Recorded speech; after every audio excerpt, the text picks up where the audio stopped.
Hello out there to you. In this video, we're going to figure out what a monopolist should do, or a firm that has a monopoly, or a person who's acquired a monopoly, how to maximize profit and how much profit or loss will they make.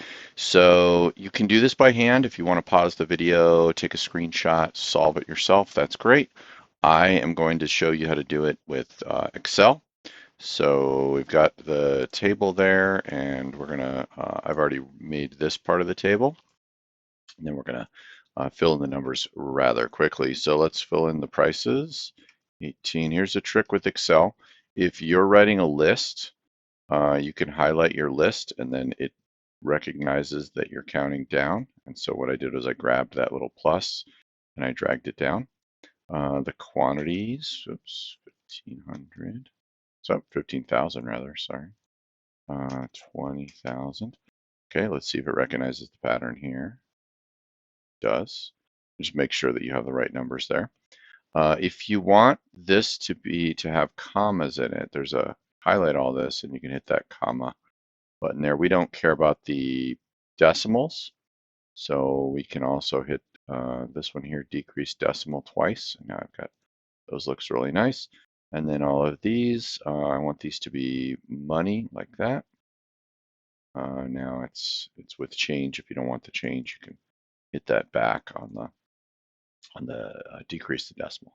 Okay, total revenue. The formula for this is price times quantity. In Excel, the asterisk there is your multiplication. So to write a formula, I hit equals, and I'm going to equal I want the price cell times, so I hit the star key or the asterisk, times the quantity cell.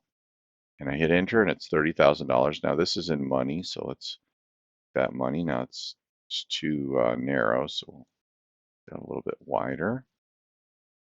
Okay, and then I want to just, you got a couple options. You can redo the formula over and over again.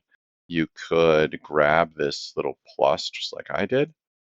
It goes all the way down. You could also highlight and then hit Control D on your keyboard and it drags everything down. You can also just double click that little plus. All of those will drag down the formula and you can check it if you're not sure. Just check what it says in the cell there. Okay.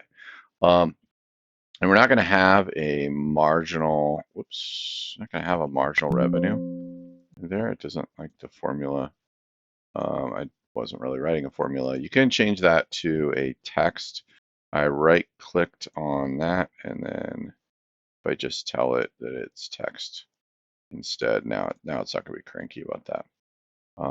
Okay, so marginal revenue, the formula is the change in total revenue over the change in quantity. So we're going to use some parentheses because I want these to happen independently. So the change in total revenue would be C4 minus C3. This level, or this level minus this level. I guess you'd say that the other way around. This level minus this level, and then close your parentheses. And then I want that to be divided by the change here minus this change. But I would put it all in parentheses. And sometimes Excel gets confused and it would divide whatever B4 is by that and then subtract it. So now it's not going to do that. It's going to do, the parentheses means do me first. And so, so the change from here to here is the marginal revenue is 16. Now, since I did that, I can just copy that formula again and I'm all set. Now I didn't get the total cost, so let's copy the total cost. 330,000, 65,000, 405.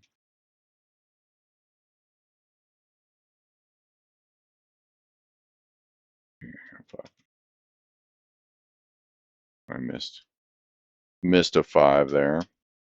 Okay, and then just like, here's another trick. Just like this column was in money, I want this column to be in money too. So you can hit the format painter, it's this little paintbrush up here. It's going to copy the format of whatever that cell was into that cell, and then I can just use the format painter on the rest of the, I could have done that for the whole thing. Okay. Now, marginal cost, the last thing I want. I don't have a marginal cost for this because I don't know where I'm coming from, but I do here. So it's going to be the difference between this and this. It's the total cost at one level divided by the total cost in the, or minus the total cost at the other level. So total cost here minus total cost here. That's the numerator part. Then I'm going to do the same thing for quantity. We know the quantity is 5,000, but like I would do it this way because then you can change it if you need to. You can change the settings. So now I've got the same thing. See, like if I were to change this to 22,000, it'll update that over here. It updates at a marginal cost and marginal revenue, but I don't want it to be that way. But that way you can just change your quantities, and you could just change your prices. That would change your total revenue. I'm just going to copy this all the way down, and now I've got my answers. Okay, so the question we're trying to analyze, Anna wants to maximize profit. What price should she charge? So what you're going to do is you want to produce whenever your marginal revenue is higher than your marginal cost. Okay, so you want to produce that 20,000. You want to produce the 25,000. You want to produce the 30,000. And oh, look, they equal. So the quantity would be 35,000. So we could make that like a light orange, I guess. Be a green. We'll make it green. So 35,000, and then she's going to charge $16. Okay, this gives us a profit maximizing because that's where 10 equals 10. So where marginal revenue and marginal cost equal. Now, that last question, how much profit or loss should you make? It actually is the proof of why profit maximization is real. Why I don't really need to do this step, but I'm going to just to prove it to you. You are making a profit whenever total revenue is higher than total cost. So I'm going to write a formula: total revenue minus total cost. It's 380,000 minus 365,000. I hit enter. I'm making 15,000.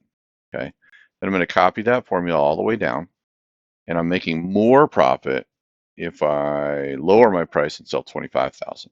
And I make more profit if I lower my price and make 30,000. And actually, I make the same here, but for your economics classes, the answer they want is when marginal revenue equals marginal cost. So even though these are equal, we want to produce that 35,000. Okay, so you want to produce more units, and that was how to solve that problem with Excel. And then the reason you would do that is because then you can solve it with your numbers. If your numbers are slightly different, you could also change the prices. So like this is 20, or whatever you need to do. And see, now this wouldn't be. I really changed this up, I guess, because marginal revenue is 8 and then marginal revenue is 11. So, but anyway, I just changed those numbers to show you that you can do it, and that's why you would do it that way. So there you go.